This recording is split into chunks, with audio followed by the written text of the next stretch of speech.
today we have a new brand, we have a new product from Vertex na naman. So, ito yung tire expander natin. Yan, tire expander. Okay? Okay. So, ang main purpose nito, ba't tayo nagka-stock is, di ba may mga malalaking tires tayo na medyo mahirap na kumbaga i-repair kung magre-repair na yung mga nag-bolt sa mga vulcanizing. Mahirap na siya itupi or makita yung mga saan yung may butas. Ngayon, yung boss natin, kuha siya ng product which is pwede naman makatulong sa lahat ng mga vulcanizer natin. So, ito yung model na mayroon tayo ngayon. Okay? So, ang maximum nito is yung gulong na 1200 R20. Kumaga rin 20 ng mga gulong. So, kasama na yung mga trucks dyan.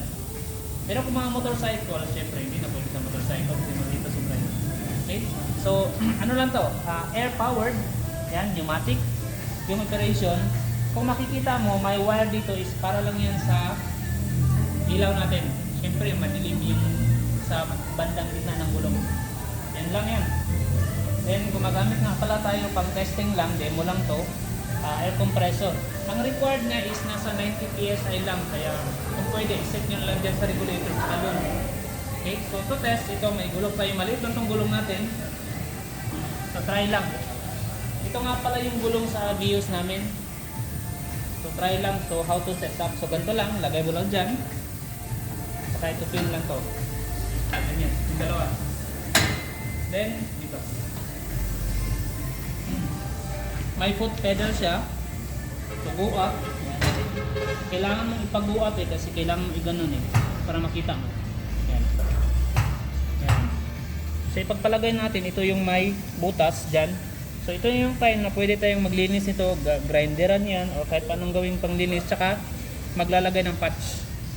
So kapag hindi masyadong kita, ito yung purpose niya, yung light. So makikita mo dyan, pwede mo itong matwist. Ganyan mo. So yun lang.